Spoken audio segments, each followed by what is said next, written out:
to A Well-Designed Business. My name is Luann Nigara, and I'm so glad you found this podcast. Together with my husband Vince and our partner Bill, we have grown our company WindowWorks from the ground up. So I know and I understand the challenges you face in running your interior design business. I also know that your talent alone isn't enough to ensure your success. So on this podcast, we talk about strategies and practical steps to help you grow your business. But make no mistake about it, we have our share of fun here too, mixed in with those aha moments that I love so much. This isn't fluff. Nobody has time for that. Whether you are a new interior designer or a seasoned designer, I am here to help you create and to manage the kind of interior design firm that you dream of. It's straight talk and it's action. Are you ready? Let's get started. Hi, welcome to A Well-Designed Business. It's Power Talk Friday. Desi Creswell is back with us today. Yay, right? You'll remember Desi from episode 475. We talked about what everyone wants to know, how to create more time, right? Then in episode 557, she walked us through how we should and can develop our CEO mindset. And today, Desi is here to help us take notice of something all of us have experienced at one time or another in our business. Overwhelm by overwork, right? And I have great news because Desi is also going to be one of the Power Talk Friday experts at the High Point Power Talk Friday Tour. This Power Talk Friday Tour is Friday, October 15th, okay? And I hope that you will consider spending the day with us. This is truly a transformational day.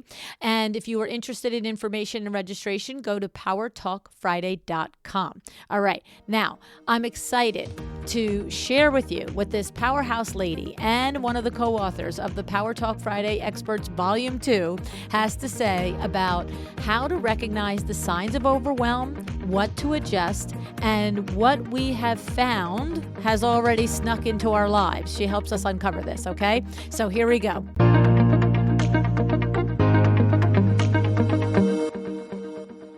Hi, Desi. Thanks so much for coming back on A Well-Designed Business with me today. Hi, Luann. I'm so excited to be here. I'm happy you're back, Desi. Of course, look, I met you. I've said it 1,000 times. Our first conversation, I was like, oh, she's a keeper. I need her in my world. And I invited you. So sweet. I invited you to take advantage and participate in the marketing opportunity that the Power Talk Friday books are.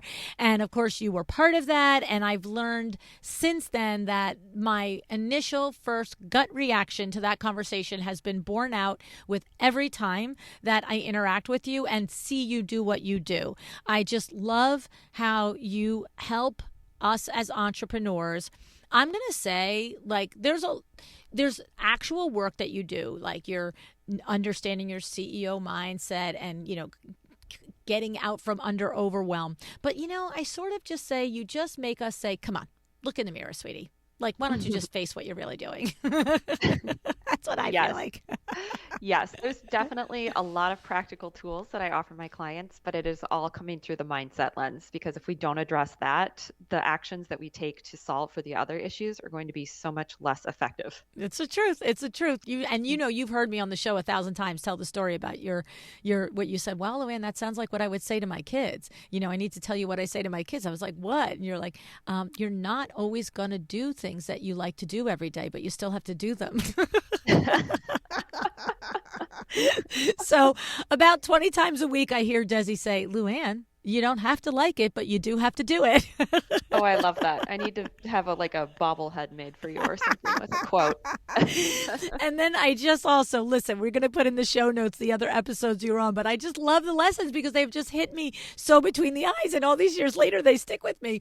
The other thing is, and you said it to me on the show. I wrote it down. It still sits right at my desk. It says, what would your 5-year yourself from now say about what you're doing with today? And I wrote under it, Desi Creswell. Like it sits right there.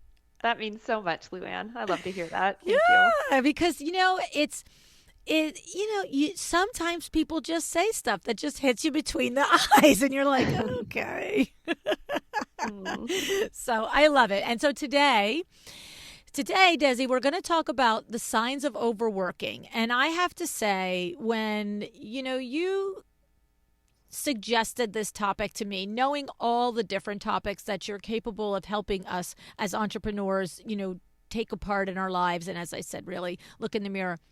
This was such a good one for now because, from all the designers you're working with, I know from all the designers I'm working with, not only through the podcast, but through WindowWorks, the industry is slammed. We are just slammed. And I know at WindowWorks, we're exhausted. It's 13 or 14 months of back orders, of delays, of having way more business than we have bodies to execute the business. And we just are literally just looking at each other some days going, uncle. And then your next knee-jerk reaction is, am I actually complaining that we have a lot of business right now? Like, you feel like such an ingrate. And I'm like, keep saying to the universe, no, I'm grateful. I am grateful. I really am grateful. But, a little breathing space would be great, right? Yes, I'm hearing that so often there's sort of we'll call it the complaint for better, lack of better word. Right. And then it's like, but I'm really glad that it's busy. And I don't ever want it to really slow down because I'm afraid of it slowing down in the future. So there's all this sort of mental drama about it of like, it's too much now in the moment, but I also am afraid for it to not be like this. It's true. And it's tough to do our best work. It's tough to be our best self when we are in this precarious, space of long-term overworking, right? Yeah, and that's really what we're talking about today is this long-term perpetual overworking that's going to land you in burnout. And what do you see? So if somebody's like, because listen, we both know there's people with their head down and they're like, oh wait, am I overworked right now? Like, so what are some of the signs that someone should take and check in with themselves, or if we already recognize that we're feeling overworked, just to put some, I think, clarity on the signs makes it sometimes like, oh, right, that's not me being a baby, or that's just actually I am factually overworked. What kind of signs are you seeing that show up in us when we experience this? Yeah, I think that you brought up a really important point there. One of the things that I talk about with my clients is the sort of the math of the day.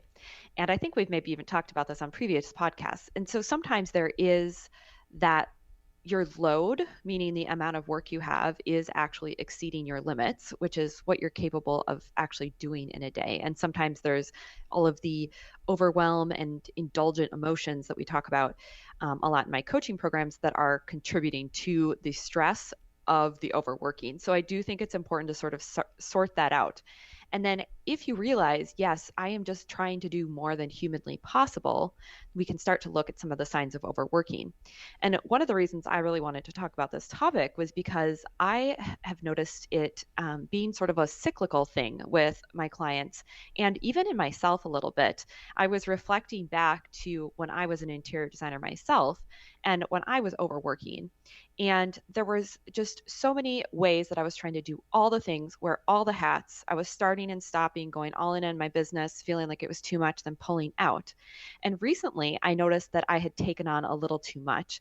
And it was sneaky because I've gotten so good at being incredibly focused, managing my time, being really strategic about my goals and avoiding those shiny pennies. And so it kind of hit me with one of these signs. And so that's why I think it's really important, because we don't always know that that's what's happening, because it's not like we set out to overwork. We want to be busy and have a full practice of ideal clients, but we don't always know that it's actively happening to us. So I just want to, clear that up first.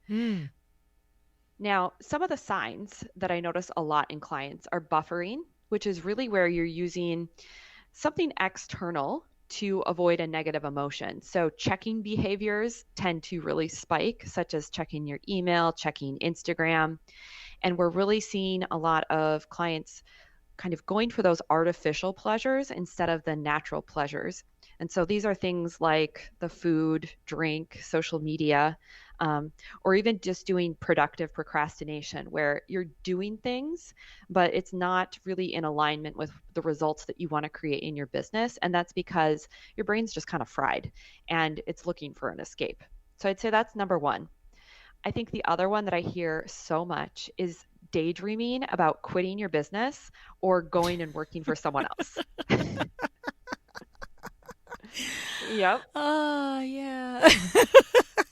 Yes, exactly. You're I laughing mean, because you know it's that's true. like right between the eyes. It's like, Hmm. I mean, look, I think it's really clear how much I love doing this podcast. Like, I have to say, I really do think it's clear. And if it's not, you haven't listened to enough shows. I'm just going to tell you. But I literally had that thought about a month and a half ago. I was like, do you really need to do this? Like, do you really need to do it? Do you need to do it? Like, you're almost 60 years old. What are you doing? Like, Hmm. and what's funny, Desi, is I'm going to let you take us through the mind work of it. But in that moment, I really was like, whatever, like, stop. But then it's chased by, oh my God, though, but I wouldn't get to talk to all those amazing people and I wouldn't get to do this. And then I was like, okay, snap out of it. You know what I'm saying? Yes, yes, totally. Yeah, I know one of my first clients, she actually, when she came to me, she was really considering shutting up shop. And when I look at where she is now today with this built out studio space with several employees, she's getting published in places like House Beautiful. And to Mm, think that if she had not invested in herself and doing this work, that she could have been like a senior designer for some other firm instead of like blazing this trail for herself and wow. creating this business that she loves. And so I think that we think that we're overworking because we're trying to get somewhere, but that actually ends up really slowing us down and might result in us quitting on the dream Mm. instead of getting us there faster. So I think that's a really important thing to point out. That is important. We got to say that again. Sometimes overworking, trying to get to where you visualize yourself to be by and doing it through overworking can cause you to give up on it altogether if you really get to the point of no return. Fortunately Hmm. for me, and it sounds like your client as well, there was still enough passion attached to what her and I are doing that ultimately we weren't willing to give it up. And we have to, I'm sure in her case and in my case as well, you have to make an adjustment. It's like, okay, so all right, how can I do it so I can be happy doing it? Right. Yes, exactly. Yep. So, a few other signs that you might be overworking are not being excited about your wins Mm. and just heading on to the next thing. So that's something I'm constantly reminding my clients of celebrating your wins. I think a lot of people are hesitant to do that because they feel like it's taking it easy on themselves. Again, sort of trying to rush that progress. But when you're overworking, you're so in the thick of the day to day that you can hit a huge milestone in your business, which I know a lot of designers are doing this year with either booking dream projects or hitting their highest revenues. And you barely even acknowledge it. It's just on to the next thing because you're so swamped. Mm. I You know think what? another, All of these things, Desi. I mean, really, like I just keep stopping you. I have to say because I want them to sink in. You're mm-hmm. saying it, it's true, but we need to take a moment to just digest it. It's like not being excited about your wins and just moving on to the next thing. Whether it's a habit or it's something that we're doing on the regular because we are overworked, or if we just recognize that we've ever done it. It's important. I don't think there's an entrepreneur out there that cannot relate to that. I mean, Mm-hmm. you know what I mean? And it reminds me of Laura Umansky, who way back in the first year of the podcast said that she has 4 o'clock champagne cocktail with her team, and I just felt a little guilty because ever since Kim heard that on the podcast, I can't tell you how many times she said, "Can we have champagne at 4 o'clock on Friday?" I'm like, sweetie, come on. We don't have time for champagne at 4 o'clock on Friday. and so, and I have to say, mostly I haven't done it because we have installers, right? We're not just office personnel. And Mm-hmm. I'm like, we're going to end up every other week with, what installer ran late. And then I kept thinking about the different employees that would be excluded for that event. You know what I'm saying? Yep. But to the point about you saying to take the time to celebrate your wins and not to just move on the next thing, there is, I'm sure, a way that could have been incorporated where our whole team is always able to take advantage of it. And that's where I'm like leaning into what you're saying and just pointing it out here.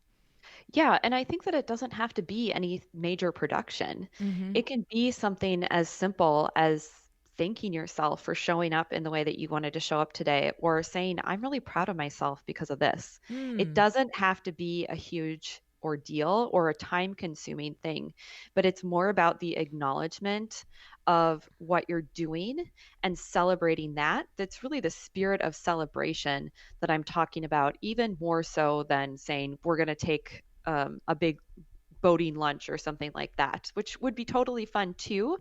But it's how can you fit it into your regular day to day that's going to make the biggest impact. I love that. Just literally acknowledging whether it's your own accomplishment or an accomplishment of a team member, like a Hmm. conversation, a high five is as powerful as what you're saying.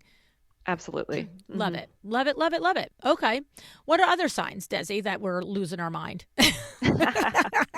I think a big one's not feeling creative Mm, and you're not having fun anymore. mm. And yes, there's going to be things that we don't enjoy doing as much in our business, but it becomes when the day to day just feels like a drag and you're just pushing out designs to get them done. Mm.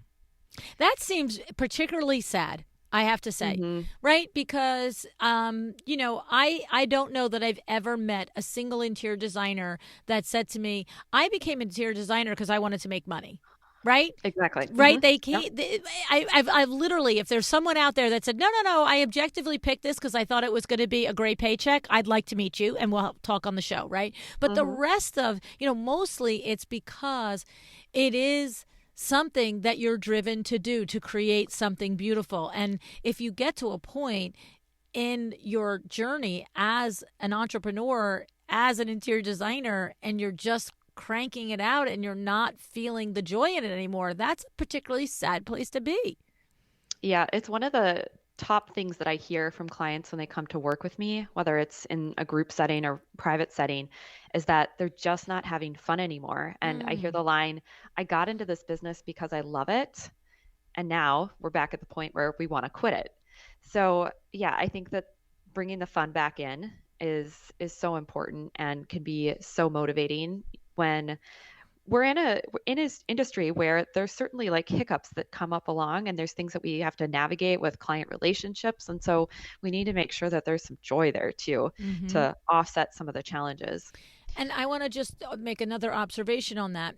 A lot of times when designers have a conversation with me about, I'm not having fun anymore, it's mostly because there's been this aha that, oh, it's 80% of all the stuff that I hate doing. Like, right? Mm-hmm.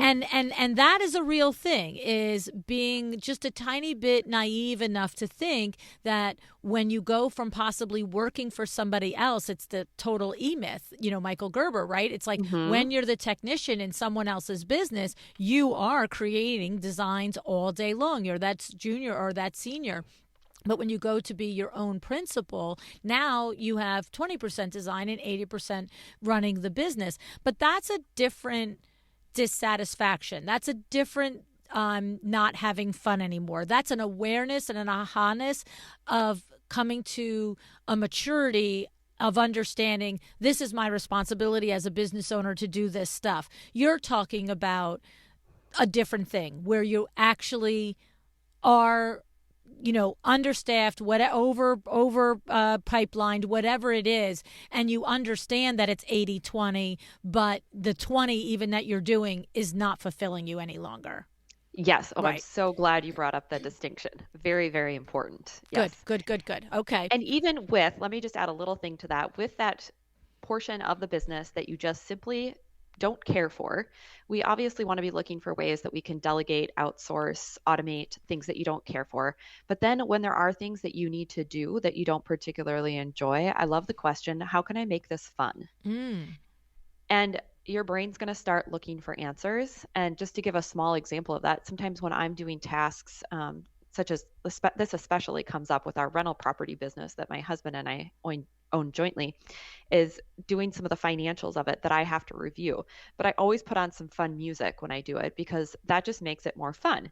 And so, what can we do to make that 80% a little bit more enjoyable and then also be doing the work to have the creative pieces of that 20% really allow you to enjoy it? Mm. Love it. You know what I love is that so often your remedy is really just very, like you just said, the other was just tell yourself, hey, high five for you. That was a tough proposal and you did a great job. Or high five for you. You found the perfect chandelier. And this, it's like, make it fun. I'm waiting for this big, blah, blah, blah. And you're like, put some great music on. Oh, yeah, that's easy.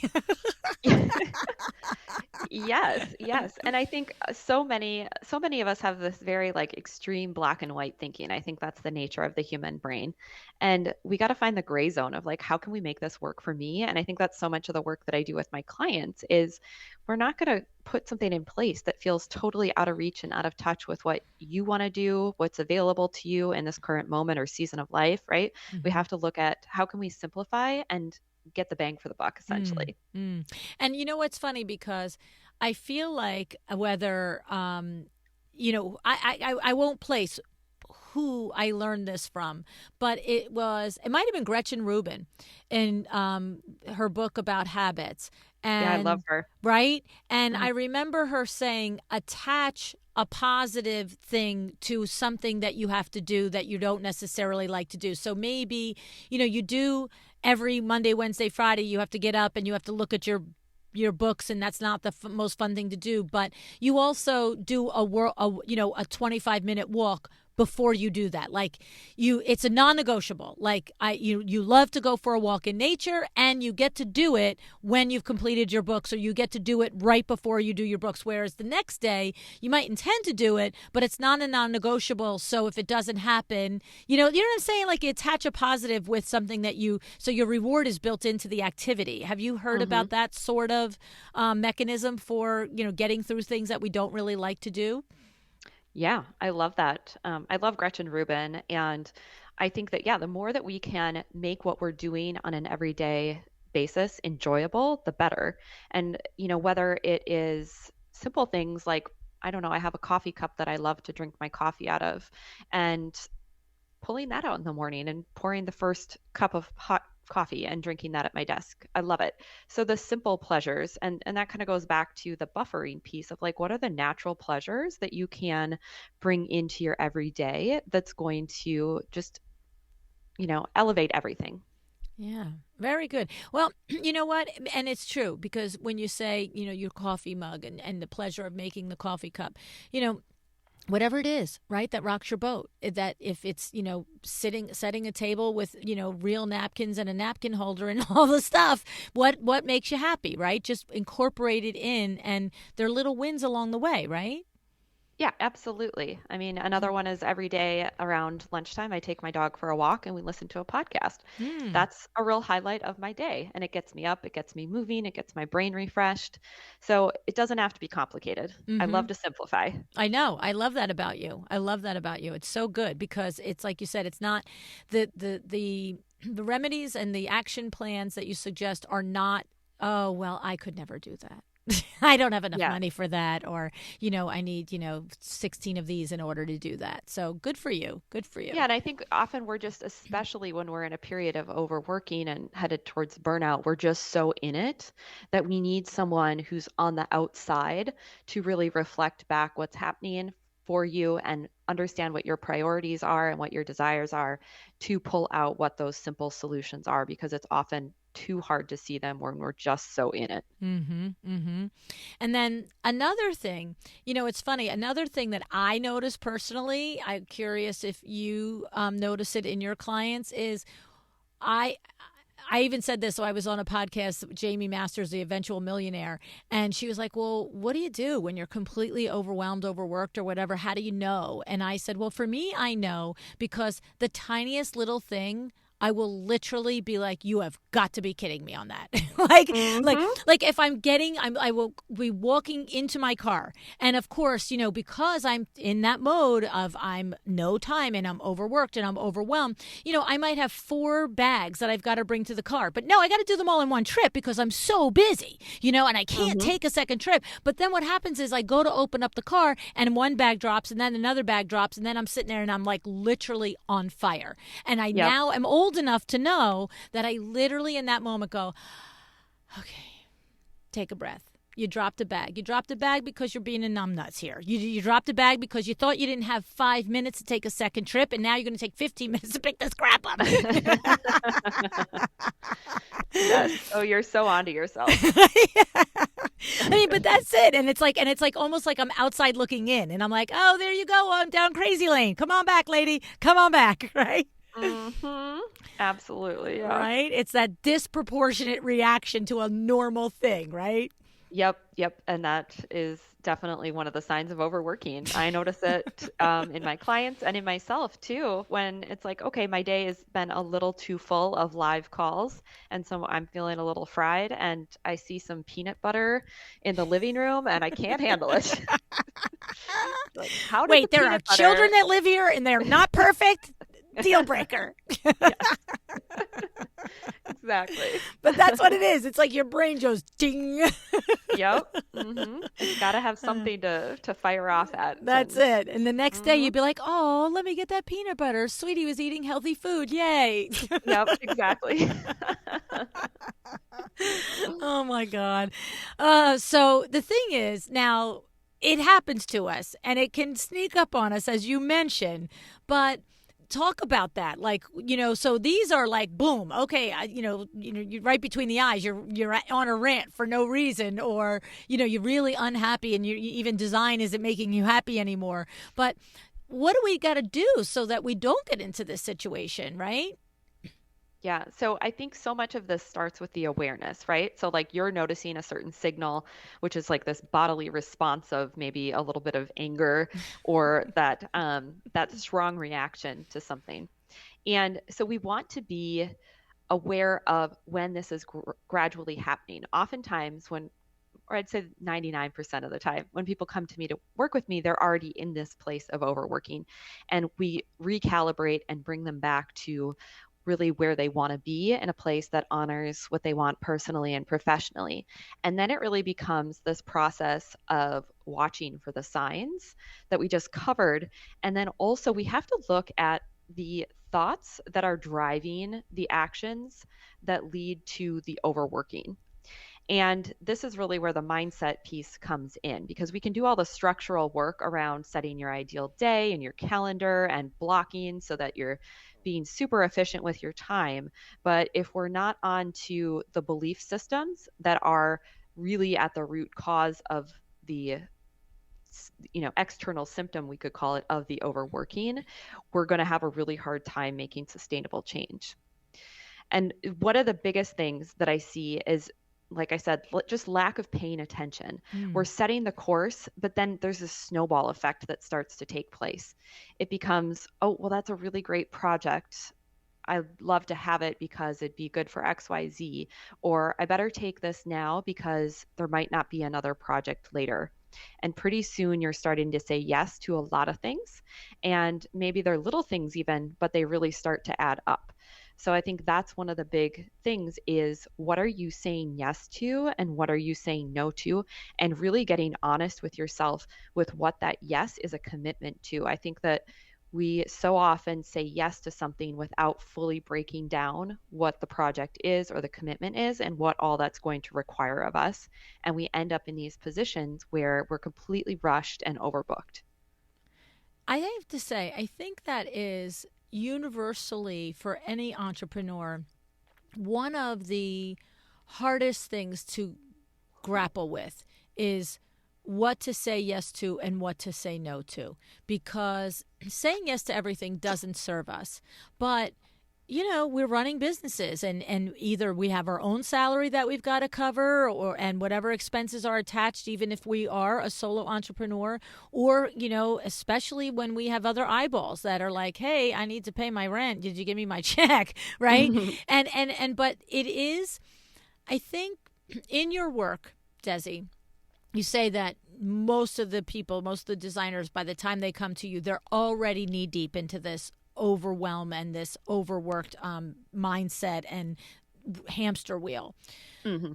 When you break through and you work with them and you show them all of these markers where they are exhibiting signs of being overworked. Because if you've never heard all of this before, maybe you don't make the connection that when you're freaking out over peanut butter, it has to do with being overworked. Maybe you think peanut butter really matters that day. I don't know, right? So it is a gradual awakening to, oh, okay, right? And so the thing is, once you work with someone and they get there, then I have to believe that you must be dealing with people being afraid to you. I remember in the book, in the chapter in our book together, you wrote, get your business and your personal life, get your life and your business in alignment.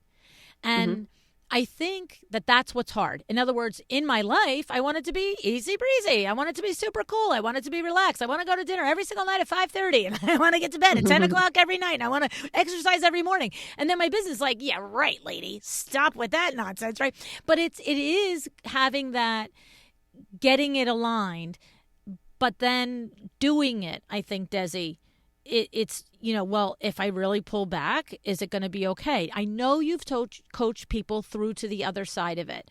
Talk to us about when you work with somebody and they're like, oh, no. I hear you that I want to do that in my personal life, but no, I couldn't stop doing that in my business life. And then they finally work through, and then the results of it. Yeah. So the first piece of it is really getting clear on what I talk about in the book is really setting your business life vision. And in the book, there's an entire set of exercises to help guide you with this. And then, of course, I go deep into this with my private clients. But we have to know what those priorities are. Like you said, whether it's you want to be able to go for a run every day, or you want to take this amount of vacation, or you want to have these amount of projects and this type of project, whatever it is. We look at the overall vision of where you're headed, and then it's kind of like we can work backwards. And I think it can be incredibly scary to say no to projects, and there can be that financial scarcity around saying no. I completely understand that, and I understand where the client's coming from 100%. But what I often see then is that no specific goals have been set, and there isn't a clear understanding of what amount of work is actually needed to sustain the business and life that you want to arrive at. So a big part of this is actually doing the math of saying, these are the hours that I want to work because I want to be able to pick my kids up from the school bus stop, right? So that's going to be my hard stop. Well, if I work those hours during these days of the week, then how many projects can I take on at a time? What's the average length or number of hours or design fee for a project? What's the math of that? And then if the math isn't lining up, you can adjust your priorities, or you can adjust something with your business in terms of maybe you are outsourcing more, or you're raising your fees, or you're offering a different type of project structure that would be more profitable. There's all sorts of ways that you can make the math work, but you have to know what the math is to begin with. The other piece of this too is you are offering a very like black and white of like, well, yeah, I want everything to be easy. I'm going to like go to dinner every night and hang out, but I also want to have the successful business. Which is so common. I'm not just calling you out. I'm just calling it out because I know the listeners are thinking it too. Sure, who doesn't want it? Yeah. And so it's like maybe you don't have every single thing that you'd ever love to do happening at once. Maybe it's one little thing that you want to sneak in once per week or something like that. Maybe you want to start having one afternoon per month to go sourcing. I know one of my clients like thought that would be the most fun thing ever, is if she could take her team on a sourcing field trip every month. So it's these little things, and we start to look at how can we build the business around that. And just, I think it's really important to have the data. Otherwise, we're always going to think there's not enough projects, not enough time, not enough money. That is the thing, right? It's understanding and pushing through. And what happens is if we don't face that, right? If we don't face that it is a math equation, because you're exactly right. X amount of hours in a day, a week, a month, based on the way you want to live your life. And if we don't face that and we live in that scarcity, right, where it's another one's never going to come along, I have to do this one, or I have to say yes, or I have to have this done by this time, then we never actually do the math and make the recheck, the recalibrate, right? Exactly. Yep. Yeah. So important. Yeah. And the thing is, I know that you talk about the CEO mindset. And of course, this fall, October 2021, you are going to be one of the Power Talk Friday experts at the Power Talk Friday event in High Point. And, it's going to be Know Your CEO Mindset. And it really, what I love about what you do, Desi, is, you boil everything down to, these are the facts. Now make your decisions based on them. Right? And we're in charge of doing that. Now, we might have to do some inner work to recognize that the responsibility is actually ours. But I think what I hear a lot about the way you teach and consult and coach is that actually is the good news, right? When the responsibility is yours, now you have the power, right? Yes. I mean, who better than you is what I say. Right? I mean, if otherwise, we're just going to be operating as if we're at the effect of everything that's happening, whether it's the economy, the business, the clients, whatever it is. We don't want to put any of those things in charge of our business success. Like, we want to be the ones in the driver's seat. Right. Right. I love that. If you understand that, like, if you're if you're really thinking yourself that you are at the effect of other things, that's a limiting belief. You Absolutely. Right? Like, this happened, so that happened to me. That happened, so that happened to me. And it's like, we can come out of that. Yeah, and I see that show up in a couple of ways often, and that's something that I coach on pretty frequently. One is that clients are not taking responsibility for the results that they like in their business, which is just as important as taking responsibility for the ones that you don't like. And the way that I see this show up is words like clients fell in my lap, or I sort of fell into this work. And that is saying, I don't know how I create clients, meaning they hopefully will come along to me. They'll just be floating down a river so that I can scoop them up and pull them into my orbit, and hopefully they'll hire me. Right? And we have to look at, there's always a way that you created that client, whether it's through a personal connection, a professional connection, whatever it is. There is a way that you brought that person into your business and created an experience where they said yes to you. And that's one side of it. The other side of it, which I'm seeing a lot with this overworking piece, is that they're feeling like there's this faucet that they can't turn off. I was just coaching someone on one of my coaching intensives the other week, and she said to me, I just want it to go back to normal.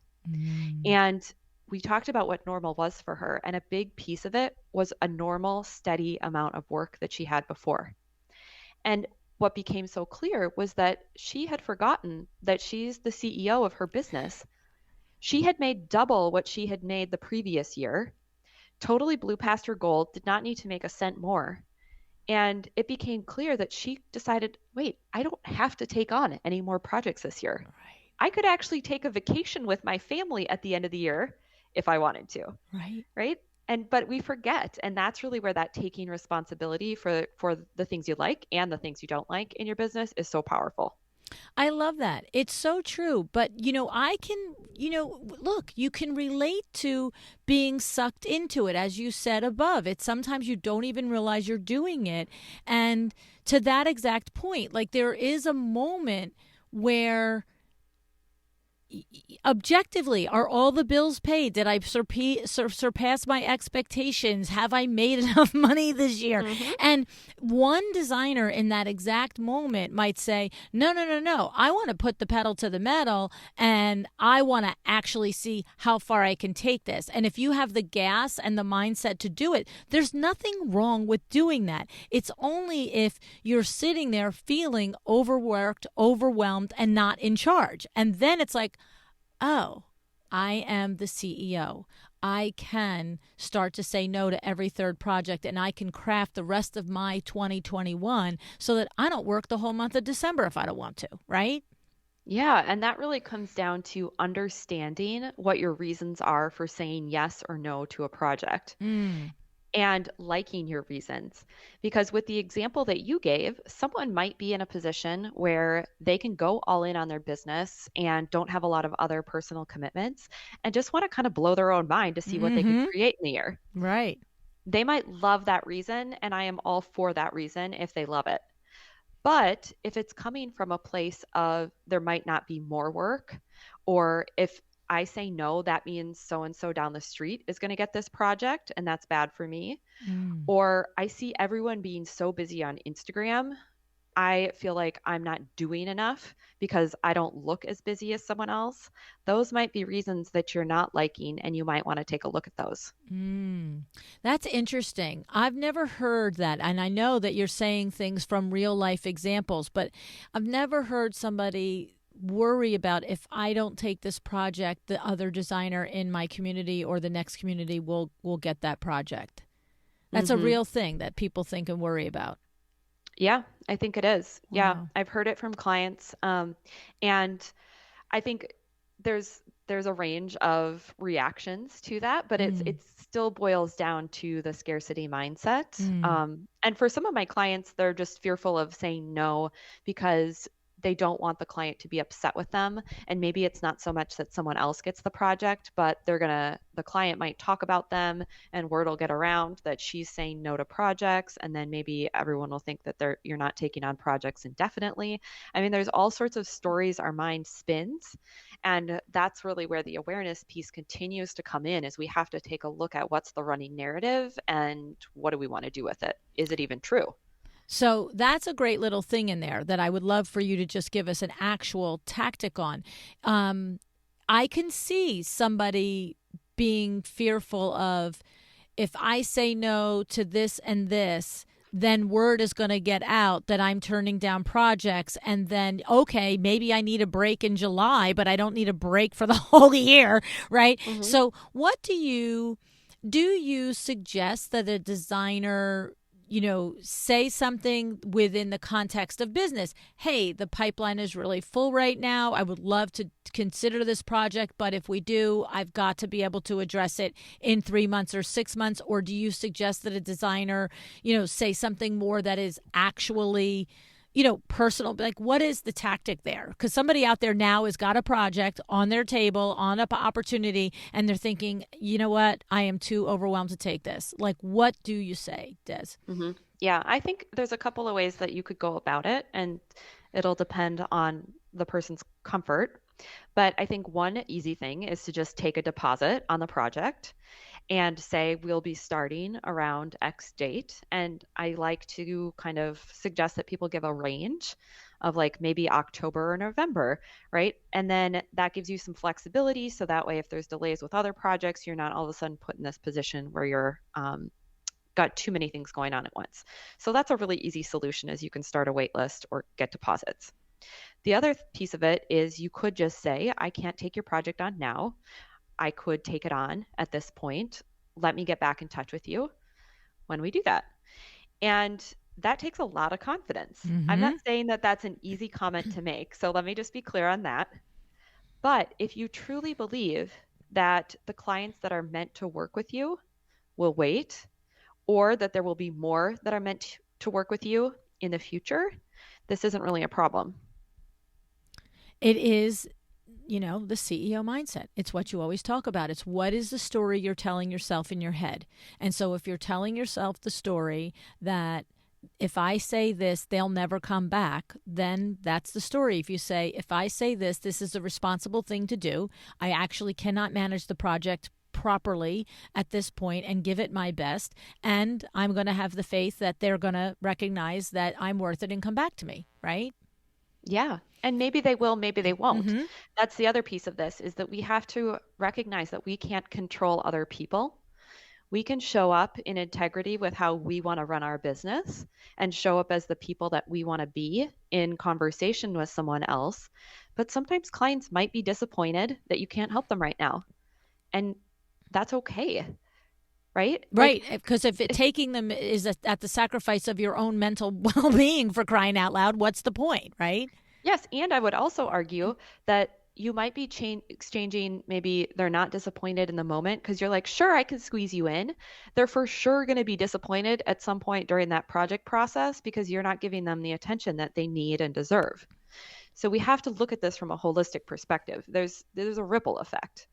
Right. I mean, and that is the truth. Is to just look in the mirror and, understand that if your inner voice, your inside voice is telling you, I really don't have the capacity for this right now, even though you're afraid to say it. If your outside voice says yes, at some point you're going to drop the ball anyway. Right, is what Yeah. you're saying. You're going to drop the ball, and you were worried about disappointing them, on August 1st, but you're definitely going to disappoint them on, November 10th because you're behind schedule because you were overworked going into it.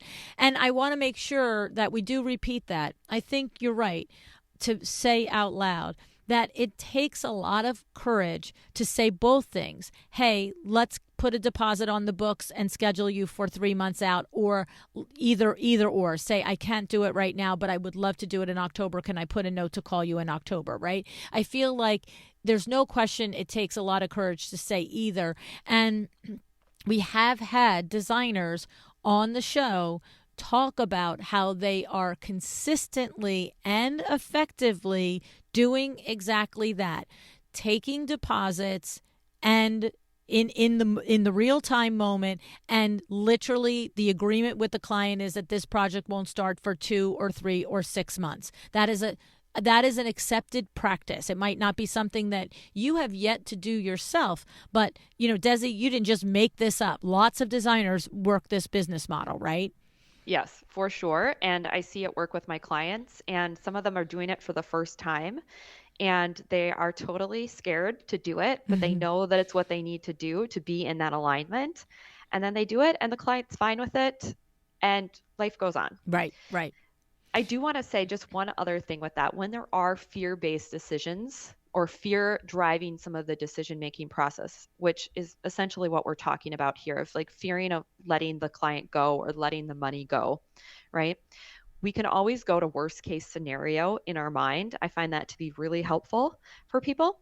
And I know people don't like to go to worst case scenario because it's often a scary place to be. But what we find is, with so many of my clients, I see this. We go to the worst case scenario, and the worst case is, well, maybe it takes me a month to find another project. Maybe it is I am one project down from full for a month or something like that, right? Or I need to do a little bit more marketing. It's like, what's the worst thing that's going to happen that you're afraid of happening if you don't take on this project? And then ask yourself, could you handle that? How would you solve for it? And kind of let your brain have the freak out over what could be. And then also consider what could be the positive of it as well, or how could you handle it and show up for yourself as that CEO again and really continue to lead yourself forward. It's so powerful. It's true because I know that I have utilized that thinking myself. It's like, okay, seriously, if this, then take it all the way down crazily, Luann. Like what? Like you said, what is the worst thing that could happen of this? And I love the what's the worst thing that could happen if I said yes? And in these examples, the worst thing that could happen is that you actually do continue to work 12 or 14-hour days, and you actually aren't even delivering good quality to the existing clients that you already have their money, let alone the new clients that you're tacking on. And so I think there's nothing worse than accepting a client's money, their the promise of the delivery of the project, and then overbooking or overdoing it, and you now let down the people that when you committed to them, you and they expected you to bring your A game, right? Mm-hmm.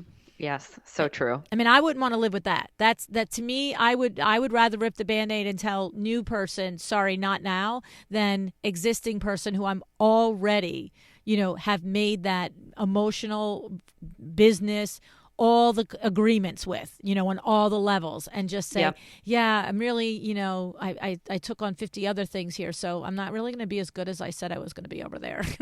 Like, that's Yep. nuts. That's the thing that keeps me up at night, right? The things I hmm said yes to, am I doing my best in those things? Yeah, Yeah. I agree. Yeah, it's hard to say no to other opportunities, though. But I do think I think it's a muscle that you flex and you get better hmm at it. And I think that you tell me if you find this in the designers that you work with. But once you've done it a couple of times and it's worked out positively, both in the existing work is elevated and you have mental and creative and emotional energy to do it at your best level, but then the little by little, the some that come back, and the ones that don't come back, I feel like we always end up finding out, oh, there's some way, somehow, the universe lets us know that wouldn't have been a good thing anyway. And once you sort of go through that a couple of times, I think it gives you a little bit more flexed muscle to do it again. Do you find that happening with the designers you work with, Desi? Yes, for sure. It gets to be less nerve-wracking, and you really start to build up evidence for yourself that generally it's going to be okay. Whether the thing works out the way you wanted it to, or if it works out in a way that you would prefer it not to have worked out, you start to show yourself that you can handle it too. Mm. Mm. Love that. I I mean, love that. I think that is something that is a little bit of a misconception sometimes about the work that I do. And it's not that getting out of overwhelm, stop being stressed is not, this island that you arrive at where negative emotion does not exist. It's that we really start to become comfortable with the full range of emotions and being able to understand that life is 50-50 and that for all the positive, there's going to be some negative, and to be able to learn and gain the tools that I teach you to really process through those negative emotions is one of the biggest things you can do for your business. And I think that's a really um, underrated skill that isn't talked out enough about in entrepreneurship and running your own interior design business. Mm. You know what it reminds me? It reminds me of two things.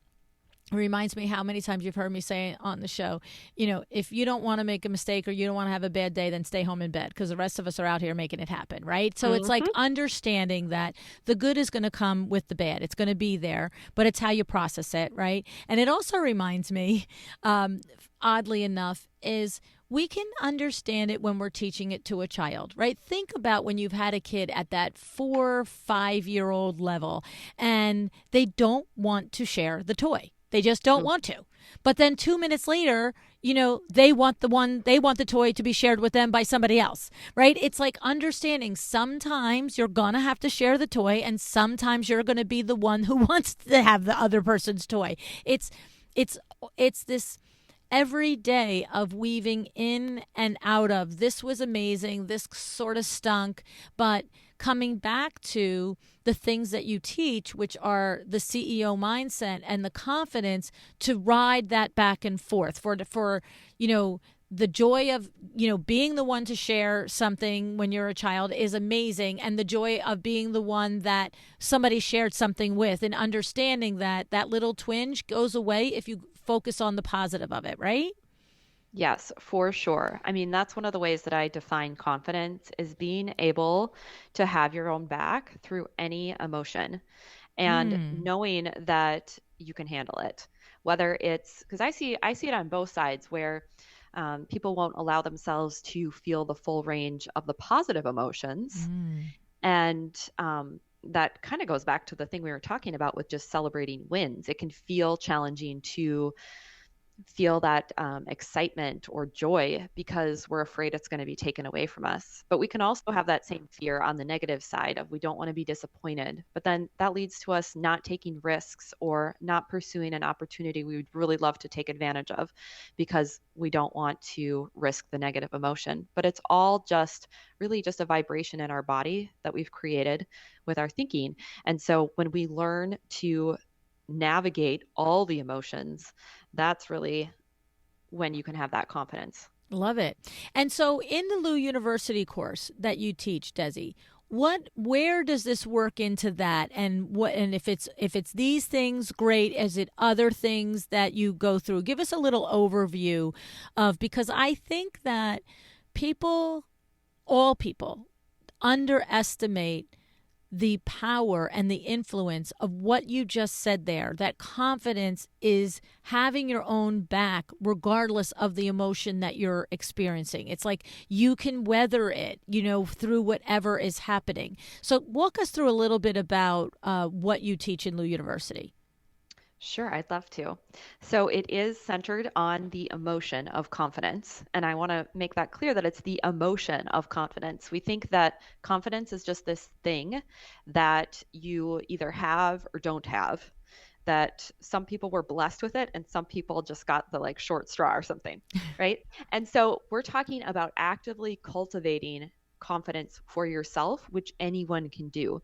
And that's really the framework for all of the teachings within the Luann U programming. And really, I've oriented it towards the lens of selling and marketing your business, because we need to have that confidence in order to go attract that ideal client, to raise our design fees, to say no to the person you know is not a right fit or that you don't have capacity for. You need to have confidence in order to grow your business and hire an employee. I mean, there's so many ways that confidence impacts your business that we have to be working on it actively and continually increasing the amount of confidence that we have in ourselves. And when I hear you talk about so many of these things, and for me, 40 years in business and all the, myriad of experiences I've had, when we've talked about on the show all the time about my upbringing and the programming and all of that stuff, when I still have aha moments when I talk to you, I think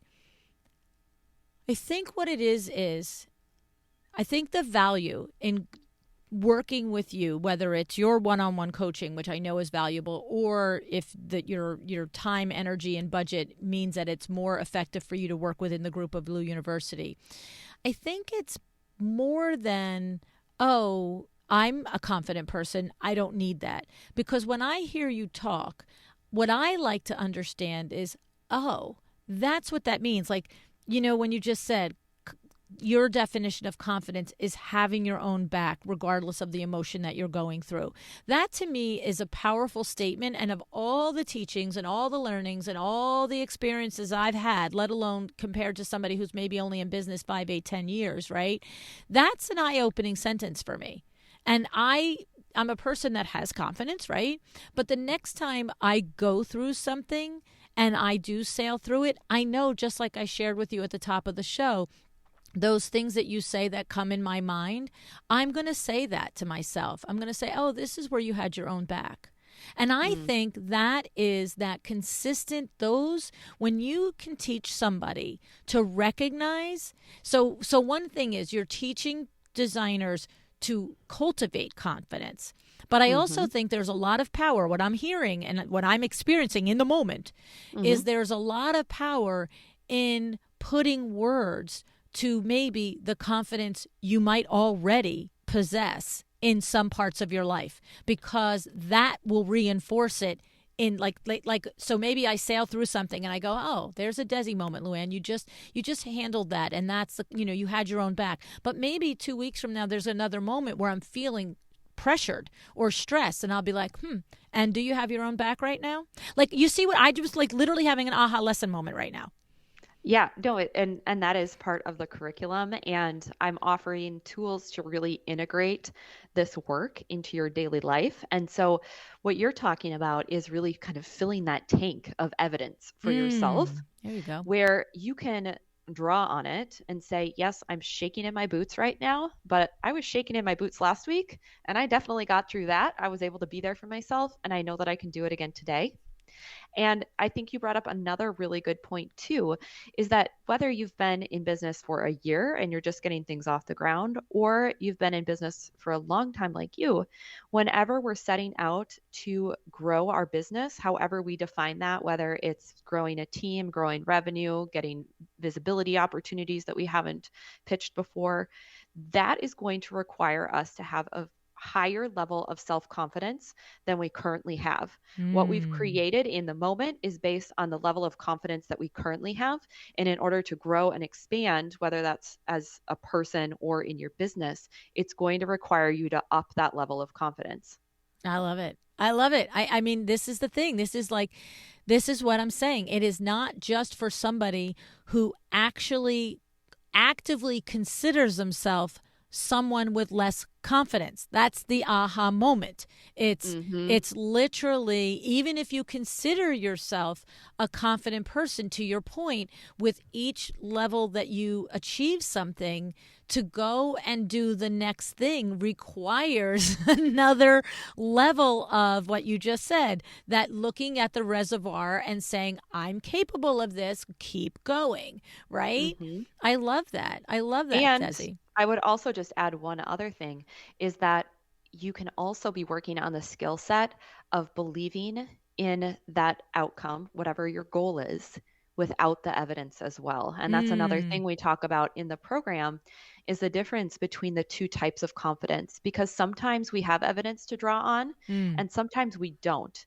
And that goes back to when you want to create something new in your life or a new experience or new result, we often don't have the confidence and we have to be able to cultivate it before we've got the evidence to rely on. And mm. that is such an important skill. Yeah, that's that act as if, right? Like Mm-hmm. strap it on, baby. Let's do this. Yes. you know. And you know what, for me, I have said it on the show many, many times. It's like if you hear a particular designer on the show and they share, a struggle they went through, what they did to overcome it, and the result of what happened. So a lot of times it's centered around something as simple and obvious as raising your rates, right? And if you've listened over and over and you're like, okay, I am capable, I am executing great floor plans, I am executing great, balance of texture and proportion and all the things, all I have to do is put the rate up there, just push it up another 20, 30, 50, $100. I've said it before, if you're not sure, as long, borrow the courage from somebody else that you heard on the show. They did it and it worked for them. You can do it too, right? Mm-hmm. For Yeah. sure. Yeah. For sure. Yeah. So good. So good. So I love all the ways our lives intersect, yours and mine. We have our book, the Power Talk Friday Experts Volume 2. We have you at the Power Talk Friday Tour in High Point. This is October 15th, 2021. And I just remind everybody we start at 8 o'clock in the morning and we go to 11 o'clock at night because, that's the kind of animal I am. Okay.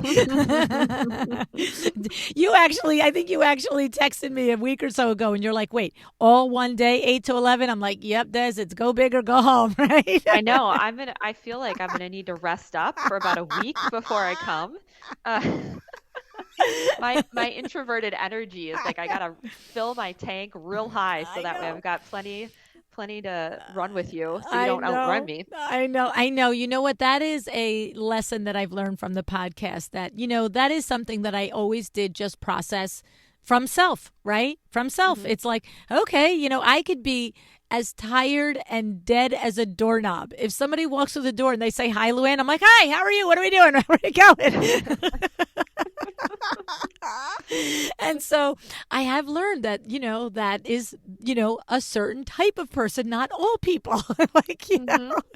But we do give you about an hour and a half break in between. So, Okay, good. yeah. I But imagine I'll be taking a nice stroll and that's it. regrouping. Well, even me, I do actually leave the venue, go back and shower. And the truth is at High Point, it is so inconvenient to do that because, we end at 5:30. Usually the house that you rent or the hotel is a half hour away. I literally will get back there at like 10 after 6. And Vinny looks at me. He's like, you are not showering now. I'm like, oh, watch me. You know what I mean? And I get in, I do the shower, I come back out. And like 25 minutes later, we're back in the Uber going back to the thing. But it's funny because I know that somebody else would take that time and literally physically rest. Hmm. And I'm not resting at all. I'm moving the whole thing. But I think it's what I always say, what you say, it's the stories that you tell yourself in your head. So the story I tell myself is I'm washing the day off. I'm getting ready for the night. You know what I Hmm. mean? That's my programming. It's like, let's do this. Phase 2. Come on, game face. You know what I mean? So where he sits there on the sofa and catches a cat nap. Well, and I think that really comes back to knowing yourself, which I think so much of this work is just knowing yourself Mm, and giving yourself permission to be who you are. right. When that is energizing for you to go take a shower, totally do it. And for some people, it's maybe meditating. And if Mm. that's not you, don't should yourself into meditating and then create a bunch of stress over how you're not relaxing the right way. Right. Well, and it's funny that you say that because we've had to push through that. Because he requires and prefers a rest. He has argued with me. And I'm literally old enough now where I go, sweetie, I know what I need. Go nap. I'm moving along, showering, redoing makeup. I'm fine. like, you Hmm. know. Yeah, But totally. it's true because he wants the best for me. And for him, the best is to actually sit down and relax, take his shoes off, and put his head back. And I'm like, Hmm. no, see, if I did that, I'd be here till morning. Like I would fall asleep and go hard. you know what I mean? Yeah, I have the same conversation with my husband. He's a total napper, and I just feel awful when I nap. hmm And so I'd much rather go for like a quick walk Me around the too. block or do Yep. something like that. And he's like, "Why don't you just nap?" And I'm like, "I don't like napping." Okay? So No, a nap for you me go is take a in nap. my pajamas, under the covers, in my bed. See you, bye. Hmm. and, unless I can actually do that, it's not happening. Yep, exactly. So I love it. I love it. So we've got Lou University also that's going to start October 25th week, and you will be doing your class there. And all of this information is in the show notes and the website. But Desi, tell them how they reach out to you for anything they might want to work with you individually on. Sure. Well, you just go to desicreswell.com, and that's where you can find information on private coaching. That's a completely customized experience to the client. I've also got my group program out of Overwhelm, which is amazing if you're looking for time management and all the things going into your overwhelm. And then also, I invite all of your listeners to head over to desicreswell.com/daily planner. And speaking of overworking, we can use that resource to really start to figure out where the time's going in the day and how you want to effectively use your time. And it's kind of a sneak peek into what we do in Out of Overwhelm. But just this one resource for time management alone can save you hours and hours per week. And of course, it's the practical tools that I love to share, but also the mindset work woven in with it, which is really why I believe that people get such effective results from it. So it's totally free and people can just head on over there and download it. And then lastly, come say hi to me on Instagram if you want to come Mm. say hi. I just love to have conversations over there. So if you want to chat, let me know. Love it. Love it. Love it, Desi. I totally do. I just drink your Kool-Aid all the time. I think you're amazing. I love your insights. I love the way you frame the conversation. And I love that I have an aha every time I talk to you. so Oh, thank you, Anna. I'm honored to be here again. thank you. I'll see you in October, Desi. Sounds great.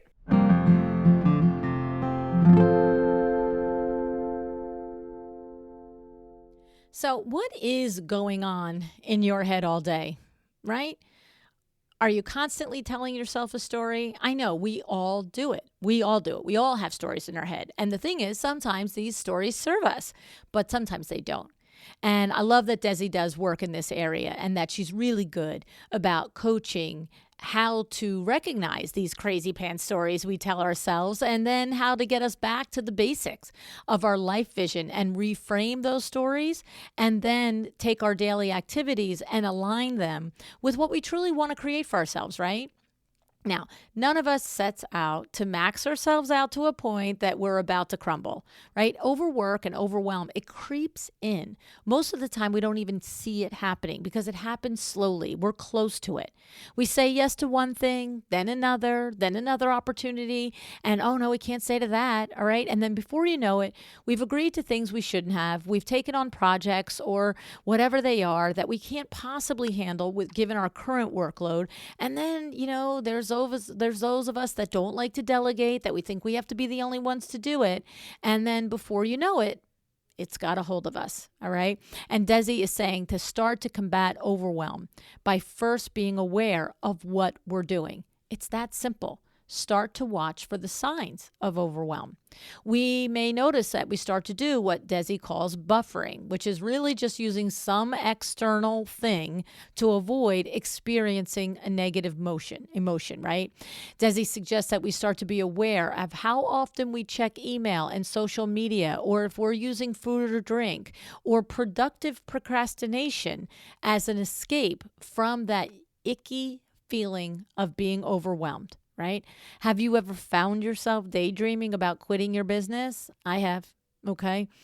Has design, creeped into a space where it's become drudgery? Do you find yourself losing your cool if something small doesn't go your way? That's another thing for me. That's one of I go, ooh, you're not a good spot. Okay. Do you rush past wins because they weren't really that big of a deal, and who has time to celebrate anyway? That's another thing that I know that I'm guilty of, right? So if any of these signs sound familiar, what do you do, right? How do we kick this out of our lives? How do we prevent the burnout? And how do we learn to live in the alignment of a life vision that serves our health and our happiness?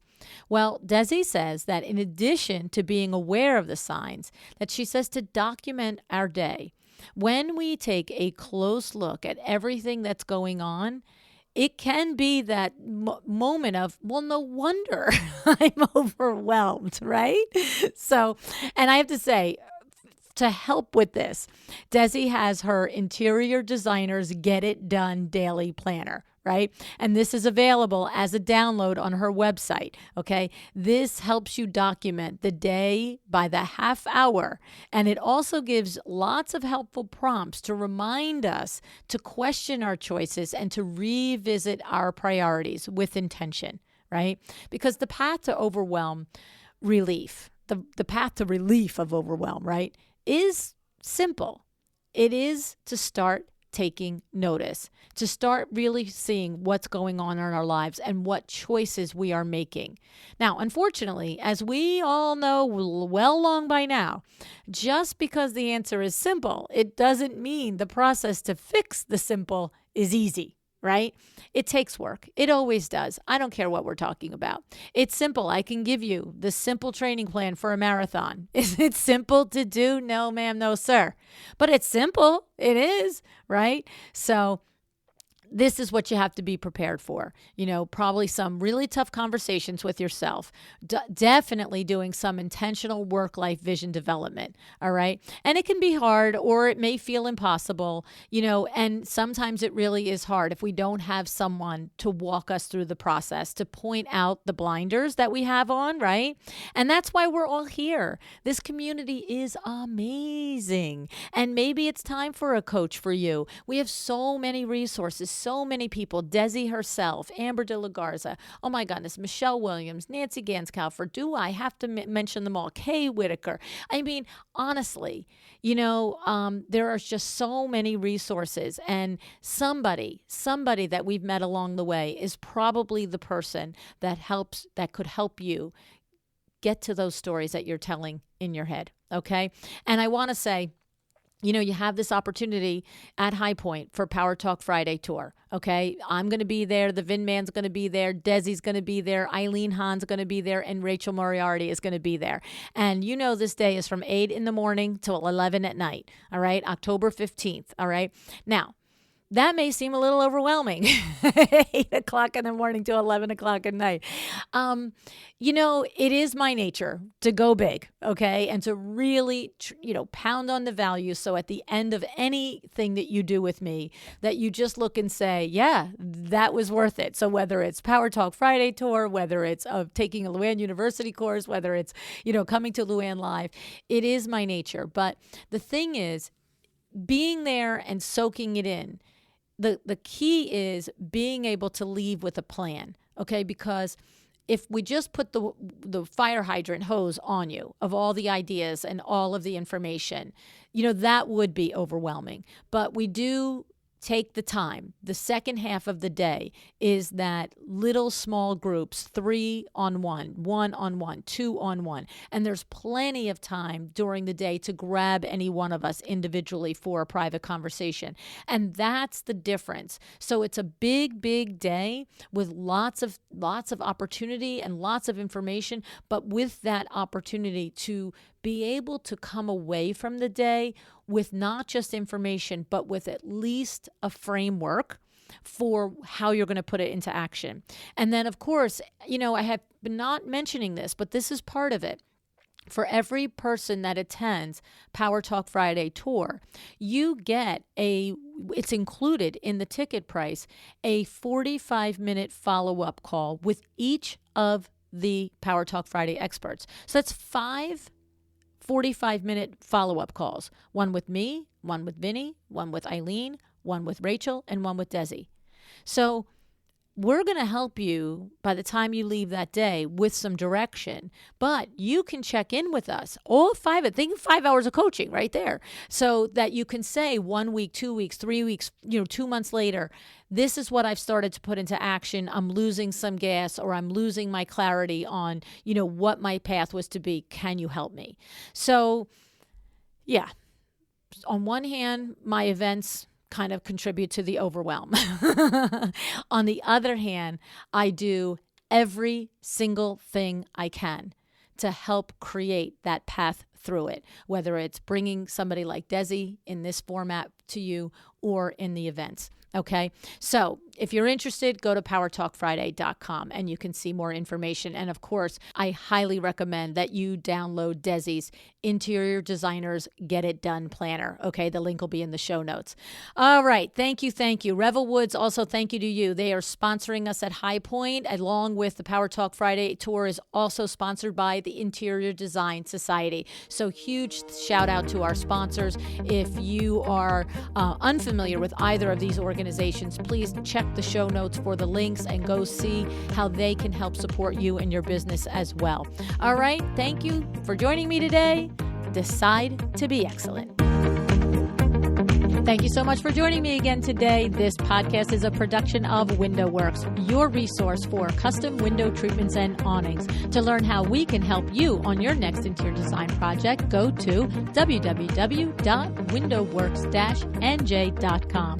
And if you're interested in working with me on your business, either through masterminds or one-on-one coaching, or you want to know how to get my book, The Making of a Well-Designed Business, or you just want to know what's going on in the podcast land and where I'm going to be, all of that is found at luannigara.com. Thank you so much. Have an excellent day.